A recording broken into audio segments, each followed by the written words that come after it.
Ethan Rivers had always prided himself on his linguistic abilities. As one of Earth's most accomplished xenolinguists, he'd mastered 17 alien languages and could navigate even the most complex grammatical structures with ease.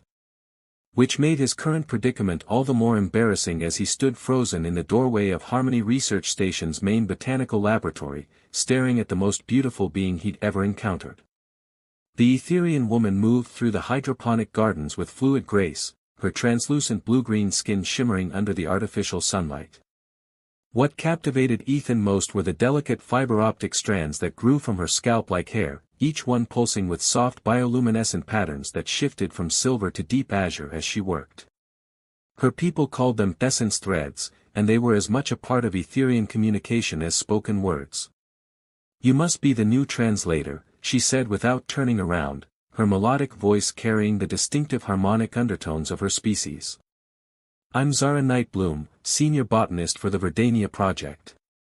Ethan stepped forward, careful not to disturb the carefully arranged plant specimens. "Ethan Rivers. I'm here to help with the cultural exchange documentation. Your work here is..." He paused, searching for the right words in Etherian to properly express his admiration. This was his chance to make a good impression. He'd spent weeks studying Etherian linguistic patterns, preparing for this assignment. The phrase he wanted was elegant, poetic even, a compliment that would show his respect for her scientific achievements while acknowledging the artistry in her botanical arrangements. "Sythr vel noxithal verin," he said with careful pronunciation, offering what he believed was a sophisticated compliment about her beautiful garden work. The effect was immediate and startling.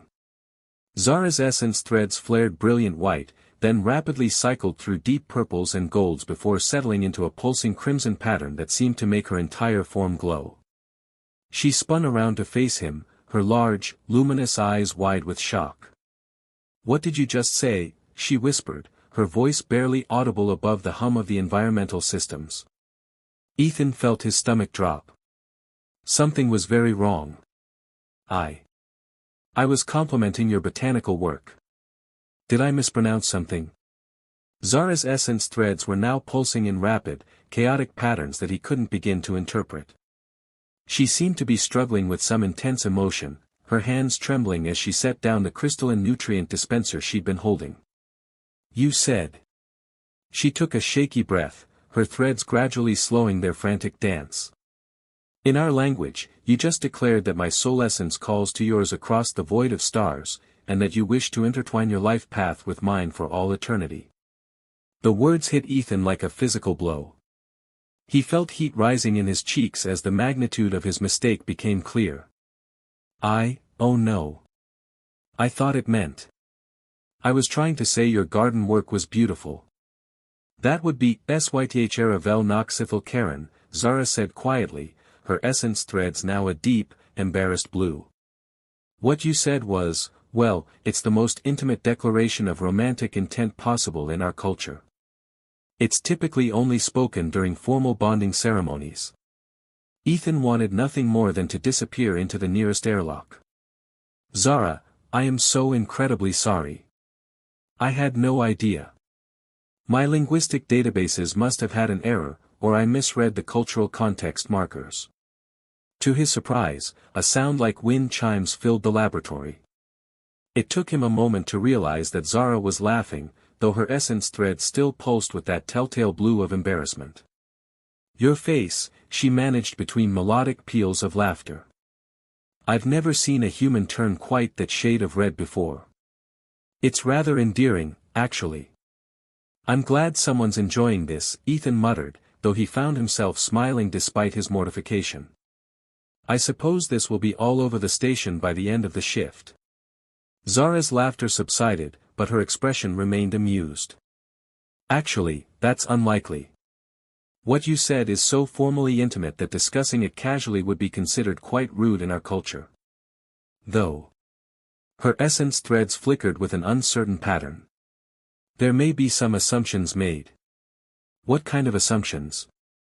Before Zara could answer, the laboratory door chimed with an incoming visitor. A tall Etherian male entered, his essence threads arranged in elaborate braided patterns that spoke of high social status. His threads were predominantly gold and silver, marking him as someone of considerable importance in Etherian society. "Zara, I heard voices and wondered if you needed."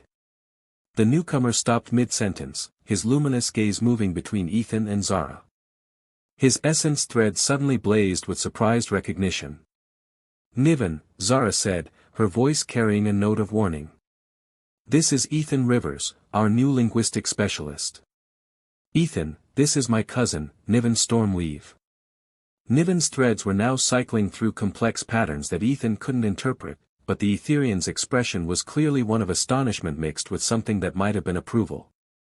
"The human who spoke the soul-binding words," Niven said, his harmonic voice carrying undertones of amazement. "Word travels quickly in closed communities, cousin." The maintenance staff in the ventilation systems heard everything. Ethan groaned inwardly. So much for keeping this quiet. "It was a linguistic error," Zara said quickly, though her threads had returned to that interesting crimson pattern Ethan had noticed earlier. "A simple misunderstanding. Was it?" Niven asked, studying Ethan with intense curiosity. "Young human, do you understand the significance of what you've done? In our culture, such words create bonds that transcend simple apology or explanation. The speaking of them is considered a sacred act." "I'm beginning to understand that," Ethan replied, feeling increasingly out of his depth. "Is there some way to undo this? Some formal retraction I can make?" Niven's essence threads shifted to what Ethan was learning to recognize as amusement. To formally retract soul-binding words would be to declare that you spoke them in jest or malice. Such a declaration would be deeply insulting to the one who received them. Ethan looked at Zara, who was studying the floor with great interest, her threads now pulsing with a complex pattern of blue and that persistent crimson. "So I'm trapped." "Not trapped," Zara said softly, finally meeting his eyes.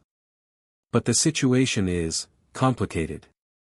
In our culture, once such words are spoken, there's an expectation of exploration. A period of discovery to determine if the souls truly are compatible. Like a courtship period," Ethan said, understanding beginning to dawn. "More formal than that," Niven interjected. "A sacred commitment to genuine consideration of life bonding. It typically lasts one full cycle of our homeworld's moons, about 3 of your months." The weight of the situation settled over Ethan like a heavy blanket. 3 months of pretending to court someone he'd just met, all because of a translation error. He looked at Zara, trying to read her expression, but her alien features were difficult to interpret. "What do you think?" he asked her directly. "I don't want to cause you social embarrassment or difficulty." Zara's essence thread stilled for a moment, then began a slow, hypnotic pattern that seemed to draw his attention despite his best efforts to remain professional. "I think," she said carefully, "that perhaps the universe has an interesting sense of humor. You're not entirely unpleasant to look at, for a human." "Is that a compliment or an insult?" "In Etherian culture, it's a compliment," Niven said with what sounded suspiciously like laughter in his harmonic voice. "My cousin is not known for her generous assessments of other species." Zara's threads flared with embarrassment again. "Niven. I'm simply stating facts," her cousin replied innocently. "You did once describe the Zephyrian delegation as aesthetically challenging, and the crystalline ambassador as geometrically offensive." Despite the awkwardness of the situation, Ethan found himself chuckling. "Well, I suppose, not entirely unpleasant is a step up from aesthetically challenging." "A significant step up," Zara agreed, and her threads began that mesmerizing silver to azure pattern he'd first noticed. "Perhaps we should discuss the practical aspects of this situation. If we're to maintain the appearance of formal courtship consideration, there are certain protocols to follow. Such as shared meals, cultural exchange sessions, joint meditation periods," Niven listed helpfully. "Public appearances together, participation in social gatherings, and of course, the gradual deepening of emotional intimacy expected during the exploration period." Ethan felt his pulse quicken at the last item, though he wasn't sure if it was from anxiety or something else entirely. "And at the end of 3 months? We would formally announce either our intention to proceed with life bonding, or our mutual decision that we are incompatible, Zara explained. Either choice is considered honorable, provided the exploration period was conducted with genuine openness and respect. The rational part of Ethan's mind screamed that this was insane. He'd come to Harmony Station for a simple translation assignment, not to enter into an elaborate romantic charade with an alien botanist he'd known for less than an hour. But as he looked at Zara, really looked at her, he found himself noticing details that had nothing to do with scientific curiosity. The graceful way she moved, the intelligence in her luminous eyes, the fascinating patterns her essence threads made when she was thoughtful or amused. 3 months, he said slowly. 3 months, she confirmed. To explore compatibility. To explore compatibility, she agreed, though her threads had taken on a pattern that seemed almost anticipatory. Ethan made his decision with the same impulsive certainty that had led him to master 17 alien languages and volunteer for deep space assignments. All right then. I suppose I should ask, what's the Etherian equivalent of, would you like to have dinner? Zara's essence threads suddenly blazed with brilliant gold and silver light, creating patterns so beautiful that Ethan felt his breath catch. When she smiled, he realized that his linguistic mistake might have been the best error he'd ever made. Vel nara syth veren kolix, she said, her harmonic voice warm with something that might have been genuine pleasure. It means, would you share the evening's nourishment with me, and yes, Ethan Rivers, I believe I would like that very much. As they began making plans for their first official courtship meal, neither of them noticed Niven's knowing smile or the way his essence threads pulsed with the Etherian pattern for destiny fulfilled. Lost in Translation. Part 2, Cultural Complications. The next morning found Ethan standing before his bathroom mirror, wrestling with a tie that seemed determined to mock his efforts at looking presentable. His reflection stared back with dark circles under his eyes, the result of a sleepless night spent researching Etherian courtship customs and questioning his sanity for agreeing to this elaborate charade. Their dinner the previous evening had been surprisingly enjoyable. Zara had chosen a quiet corner of the station's multicultural dining facility, where the soft lighting had made her essence threads glow like captured starlight. She'd patiently corrected his pronunciation of Etherian phrases while he'd explained human customs that apparently seemed as bizarre to her as hers did to him. So humans actually consume fermented plant matter for recreational purposes, she'd asked, her threads flickering with fascination as he described wine. And Etherians meditate by synchronizing their essence threads with plant biorhythms, he'd countered, earning one of her wind chime laughs. It had felt natural, comfortable even. Which was precisely what worried him now as he made his way through the station's corridors toward the botanical laboratories. Other crew members nodded politely as he passed, but he couldn't shake the feeling that there was something different in their expressions, a knowing quality that made his skin prickle with self-consciousness. The feeling intensified when he entered the botanical wing and found a small crowd gathered outside Zara's laboratory. The group consisted mostly of Etherians, their essence threads creating a rainbow light show as they conversed in rapid, harmonic whispers. When they noticed his approach, the conversation died, and all eyes turned to him with undisguised curiosity. "Excuse me," Ethan said, hoping his voice sounded more confident than he felt. "I'm looking for Zara Nightbloom." An elderly Etherian female stepped forward, her essence threads arranged in elaborate patterns that spoke of great age and wisdom. The threads themselves had faded from their youthful brilliance to soft pastels, but they moved with the measured grace of someone accustomed to authority. "You are the human soul speaker," she said, her harmonic voice carrying undertones of assessment. "I am Vela Moonspire, eldest of the Etherian Council aboard this station. We have been curious about your intentions." Ethan felt heat rising in his cheeks. The way she said, "Soul Speaker," made it sound like some sort of sacred title rather than the result of a linguistic accident. "I'm honored to meet you, Elder Moonspire. I'm afraid there may be some misunderstanding about." "There is no misunderstanding," interrupted another voice, and Ethan turned to see Niven approaching from the laboratory entrance. Zara's cousin moved with purpose, his own threads pulsing with what Ethan was learning to recognize as protective concern. The words were spoken clearly and heard by many. The question now is whether they were spoken with true intent. The gathered Etherians murmured among themselves, their threads creating complex patterns that seemed to convey entire conversations without words. Ethan found himself the focus of intense scrutiny, and he had the uncomfortable feeling of being evaluated like a specimen under laboratory conditions. "Where is Zara?" he asked Niven, grateful for a familiar face in the crowd of curious aliens. "Inside, preparing for the day's work," Niven replied. "But perhaps we should speak first, you and I. There are things you need to understand about what you've begun." Elder Moonspire inclined her head in agreement. "The wisdom speaker is correct. Come, young human. Let us walk in the sacred grove where words carry the weight of truth." Before Ethan could protest, he found himself being escorted through a section of the botanical wing he'd never seen before. They passed through a series of airlocks that maintained specialized atmospheric conditions, emerging into what could only be described as a piece of the Etherian homeworld transplanted into space. The grove was breathtaking. Tall, crystalline trees rose toward a domed ceiling that projected the image of an alien sky, their branches alive with bioluminescent fruits that pulsed in rhythm with each other. The air itself seemed to shimmer with microscopic particles that made breathing feel like drinking liquid light. Most remarkably, every surface was covered with essence thread-like growths that responded to the presence of living beings, creating waves of color that followed their movements. "This is where we come to remember home," Elder Moonspire explained, settling onto a living bench that molded itself to accommodate her form. "And where we discuss matters of the heart with the gravity they deserve." Niven remained standing, his essence threads now cycling through patterns that Ethan suspected were the Etherian equivalent of pacing. "Tell me, Ethan Rivers, what do you know of the soul-binding words you spoke?" "I know they were a mistake," Ethan said carefully. "I was trying to compliment Zara's work, not make a romantic declaration."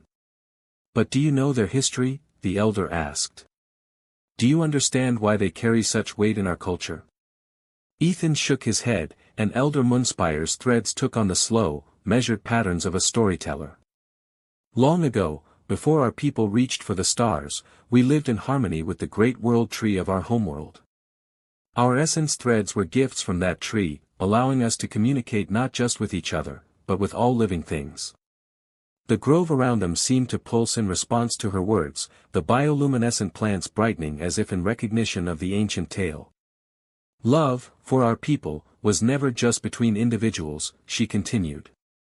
"It was a connection that joined souls not only to each other, but to the living essence of existence itself. The soul-binding words you spoke, they invoke that ancient connection. They are a promise to share not just life, but the very essence of being." Ethan felt a chill that had nothing to do with the grove's regulated temperature. "I had no idea the cultural significance was so profound." "Which brings us to the current dilemma," Niven said, his threads now pulsing with agitation. "In our culture, such words cannot be unsaid. To attempt to retract them would be seen as a declaration that they were spoken in mockery, a grave insult that would bring shame not just to Zara, but to her entire family line. But surely people would understand that it was an honest mistake." "Understanding and accepting are different things," Elder Moonspire interrupted gently. "Our people value the sanctity of the soul-binding words above almost all else. To speak them carelessly, even by accident, suggests a dangerous disregard for our most sacred traditions." The weight of the situation settled over Ethan like a physical presence. He thought of Zara, working alone in her laboratory while her people debated the fate of her social standing based on his linguistic incompetence. "What happens if I go through with this courtship period and then we decide we're incompatible?" he asked. "If the exploration is conducted with genuine openness and respect, then no shame attaches to either party," Niven explained. "It would be understood that souls sometimes call to each other across the void without finding true harmony when they meet. And if it's discovered that I was merely going through the motions, playing at courtship without real intent?" The silence that followed was answer enough. Elder Moonspire's threads had stilled to the point where they barely glowed, while Niven's pulsed with a pattern that somehow conveyed deep disapproval. "That would bring shame upon shame," the elder said finally. Not just to Zara, but to all Etherians who witnessed your declaration. It would be seen as proof that humans cannot be trusted with the sacred aspects of our culture. Ethan closed his eyes, feeling the weight of responsibility settling on his shoulders. When he'd accepted the assignment to Harmony Station, he'd imagined himself facilitating communication between species, building bridges of understanding. Instead, he'd stumbled into a situation where his actions could damage interspecies relations and destroy an innocent woman's reputation. There is another consideration, Niven said quietly. Zara herself. What do you mean? My cousin is not easily impressed by others, Niven explained, his threads taking on patterns that suggested fond exasperation. She has spent her adult life focused on her work, showing little interest in romantic connections with anyone, human, Etherian, or otherwise. Yet last night, after your dinner together, she spent hours in the grove here, her essence threads displaying patterns I have not seen from her since we were children. What kind of patterns? Elder Moonspire and Niven exchanged what seemed to be a significant look, their threads briefly synchronizing in a way that suggested private communication. Joy, the elder said simply. Wonder. And something we call essence singing, a pattern that occurs when an Etherian's soul resonates with another being on a fundamental level. Ethan felt his heart skip a beat. Are you saying she might actually be interested in me? Not just going along with this to avoid embarrassment. I am saying, Niven replied carefully, that my cousin is a deeply honest being who would not display essence singing unless she felt a genuine connection. Whatever your intentions were when you spoke those words, Ethan Rivers, they have awakened something in her that has been dormant for many years. The implications of this revelation swirled through Ethan's mind. What had begun as a simple translation error was evolving into something far more complex. The rational part of his mind insisted that he barely knew Zara, that any attraction he felt was simply the result of her exotic beauty and the forbidden nature of their situation. But another part of him, the part that had noticed how her eyes lit up when she talked about her botanical research, the way her laugh seemed to harmonize with something deep in his chest, whispered that perhaps there was more to this than mere accident. I should speak with her, he said finally. Yes, Elder Moonspire agreed, rising from the living bench. But remember, young human, the path you walk now affects more than just your own heart. Our people will be watching to see how this unfolds. Your actions will either strengthen the bonds between our species or damage them in ways that may take generations to repair. As they made their way back through the grove, Ethan found himself looking at the bioluminescent plants with new appreciation. Each pulse of light was part of a vast network of communication that connected every living thing in this space. It was beautiful, complex, and utterly foreign to human experience, much like the woman whose heart he was apparently meant to win. When they reached the laboratory, the crowd of curious Etherians had dispersed, but Ethan could feel their presence like an invisible weight. Inside, he found Zara bent over a hydroponic array, her essence threads arranged in the focused patterns he'd learned indicated deep concentration. She looked up when he entered, and her threads immediately shifted to that mesmerizing silver to azure pattern that seemed to draw his attention like a magnet. Good morning, she said, her harmonic voice carrying notes of warmth that made something flutter in his chest. I was wondering if you might join me for the noon meal today. There's something we need to discuss. Of course, he replied, then found himself asking, Zara, are you okay with all this? Really okay, I mean. Her thread stilled for a moment, then began a slow, hypnotic dance that seemed to convey layers of meaning he couldn't quite grasp.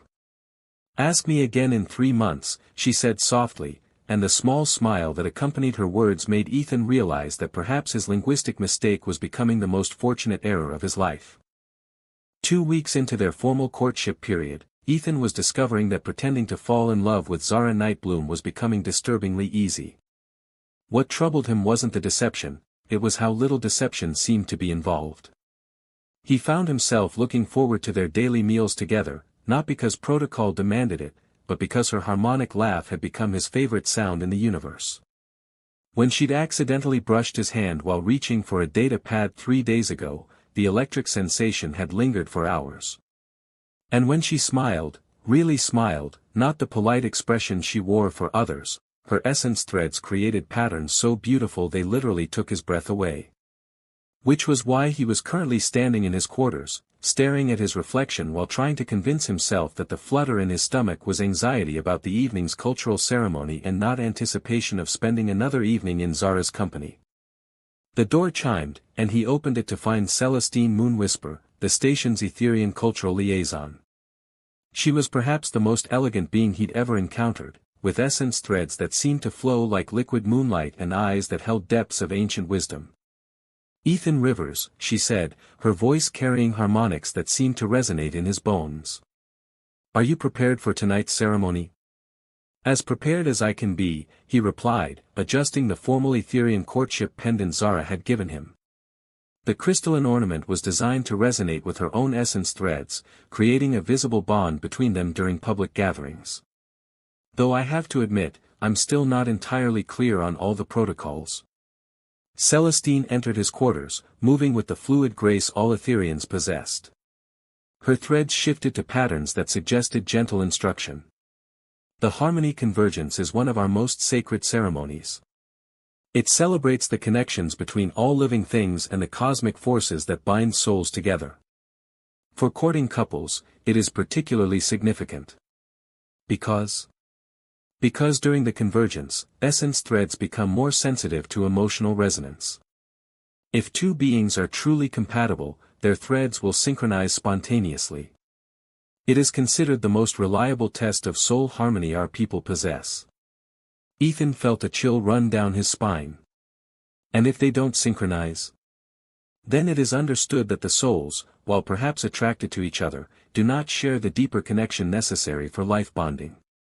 Celestine's thread shifted to what he'd learned was a pattern of gentle concern.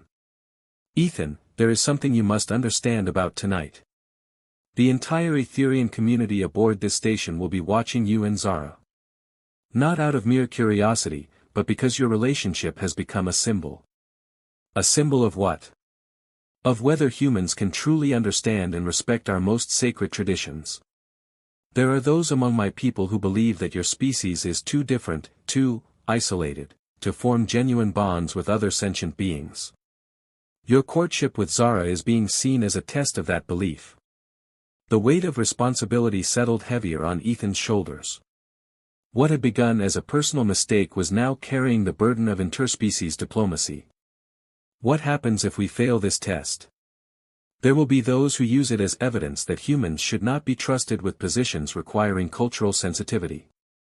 Future exchanges between our peoples could become difficult." Before Ethan could respond, his communicator chirped with an incoming message from Zara. "Ready for tonight? Meet me at the convergence chamber in 10 minutes.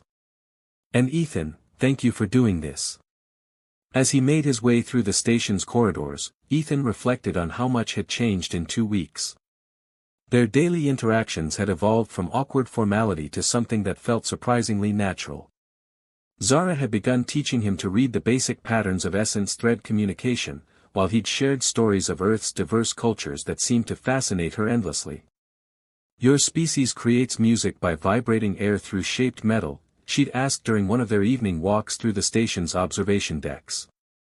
"And your people can literally change the color of your hair based on emotion," he'd countered, earning one of her wind chime laughs. But it was the quiet moments that affected him most.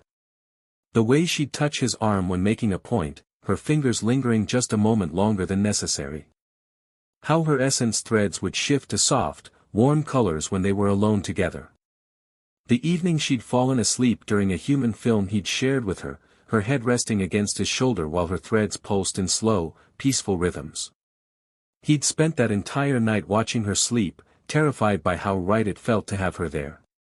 The convergence chamber was a marvel of Etherian engineering. The domed space could accommodate several hundred beings, with a complex crystal formation at its center that amplified and harmonized the bioelectric fields of everyone present. When Ethan entered, he was struck by the beauty of dozens of Etherians arranged in concentric circles, their essence threads creating a living mandala of light and color. Zara stood near the inner circle, resplendent in flowing robes of deep blue that complemented her turquoise skin. Her essence threads had been arranged in an elaborate formal pattern, woven with silver ornaments that caught the light from the central crystals. When she saw him, her threads immediately shifted to that mesmerizing silver to azure pattern that never failed to captivate him. "You look beautiful," he said as he approached, and was surprised to realize he meant it with an intensity that had nothing to do with their public performance. "As do you," she replied, her threads now pulsing with warm golds and soft pinks. "Are you ready for this?" "As ready as I can be for having my soul examined by crystalline technology and several dozen telepathic aliens." She laughed, the sound creating ripples of color through her threads. "They're not telepathic. But the crystals will amplify any bioelectric resonance between us, making it visible to everyone present." "And if there's no resonance?" Zara's threads stilled for a moment, then resumed their gentle dance. "Then we'll have learned something important about ourselves." The ceremony began with Elder Moonspire stepping into the center of the crystal formation. Her aged thread seemed to glow brighter in response to the amplification field, creating patterns of such complex beauty that several of the younger Etherians gasped in admiration. "We gather tonight to celebrate the connections that bind all living things," she intoned, her harmonic voice seeming to resonate from the crystals themselves. "Love, friendship, kinship, and the sacred bonds that unite souls across the vastness of space and time." As she spoke, the crystals began to pulse with increasing brightness, and Ethan could feel something like electricity building in the air. Around the chamber, couples began to step forward into the amplification field, their essence threads immediately becoming more vibrant and responsive. "Tonight we witnessed the testing of a bond forged across species," Elder Moonspire continued, her gaze settling on Ethan and Zara. "A human soul speaker and an Etherian child of starlight, seeking to discover if their hearts truly sing in harmony." This was it. The moment of truth. Ethan looked at Zara, seeing his own nervousness reflected in her luminous eyes. Whatever happened in the next few minutes would determine not just their personal future, but the trajectory of human-Etherian relations. Together, Zara whispered, taking his hand. They stepped into the crystal formation, and immediately the world exploded into sensation. The amplification field seemed to strip away all pretense, all careful emotional control. Ethan felt as though his very soul was being laid bare, every thought and feeling exposed to the crystalline scrutiny. But more than that, he could feel Zara. Not just her physical presence beside him, but something deeper, the warm curiosity that drove her scientific pursuits, the loneliness she'd carried for years while focusing solely on her work, the gentle humor that colored her view of the world. And underneath it all, a growing affection that mirrored his own. Around them, gasps rose from the assembled Etherians. Ethan opened eyes he didn't remember closing and saw that Zara's essence threads had begun to glow with brilliant white light, pulsing in perfect synchronization with rhythms he could somehow feel in his own chest. But more remarkably, his own bioelectric field had become visible, streams of golden energy that intertwined with her threads in patterns of impossible beauty. "Remarkable," Elder Moonspire breathed. "I have never seen such complete resonance between different species." But Ethan was no longer listening to the crowd. He was lost in Zara's eyes, seeing wonder and something deeper reflected there. The barriers they'd maintained, the careful distance they'd preserved to keep their arrangement purely diplomatic, had been stripped away by the crystal's influence. What remained was raw, honest, and utterly terrifying in its intensity. "Zara," he whispered, not trusting his voice to carry further. "I know," she replied, her threads now pulsing with colors he'd never seen before, deep crimsons shot through with gold, patterns that spoke of desire and affection and the frightening possibility of love.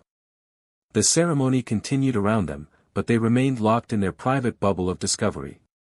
When the formal proceedings finally ended and the crystals dimmed, they found themselves still standing together, hands intertwined, while the other Etherians filed out with expressions of awe and approval.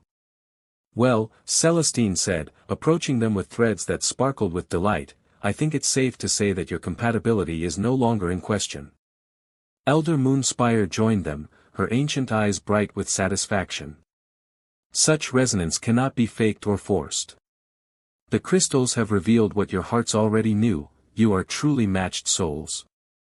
As they finally left the convergence chamber, walking in comfortable silence through the station's dimly lit corridors, Ethan found himself grappling with a fundamental question: when had their pretense stopped being pretense? "Zara," he said as they reached the junction where their paths would diverge toward their respective quarters.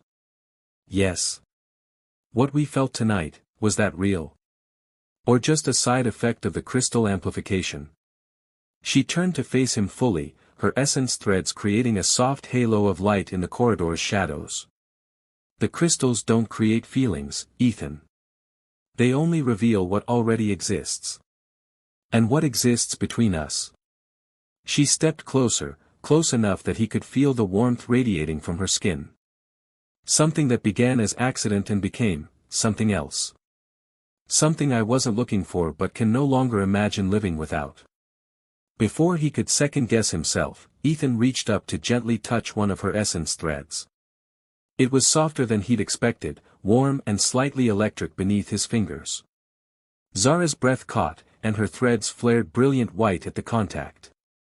"Is this acceptable?" he asked, suddenly aware that he might be crossing cultural boundaries. "For courting partners who have achieved resonance." "It's more than acceptable," she whispered. "It's expected." They stood there in the corridor, her threads wrapped gently around his fingers, sharing a moment of intimacy that felt more profound than any physical touch he'd ever experienced. When they finally parted for the night, Ethan realized that their 3-month courtship period had become something entirely different than either had expected. As he lay in bed that night, staring at the stars through his viewport, one thought echoed in his mind: he was no longer pretending to fall in love with Zara Nightbloom. Somewhere between translation errors and cultural ceremonies, between shared meals and synchronized essence threads, he had simply fallen. The question now was whether she felt the same, or if he was reading too much into alien biology and crystal-amplified emotions. Tomorrow would bring new challenges, new opportunities to explore the connection that seemed to grow stronger with each passing day. But tonight, with the memory of her threads wrapped around his fingers and the echo of perfect synchronization still humming in his chest, Ethan allowed himself to believe that perhaps the universe's sense of humor had given him exactly what he hadn't known he was looking for. Outside his window, the stars wheeled in their ancient patterns, and somewhere in the station's Etherian quarter, a botanist named Zara fell asleep with essence threads that pulsed gold and crimson in the darkness, colors that spoke of hearts opening and souls finding their match across the impossible vastness of space.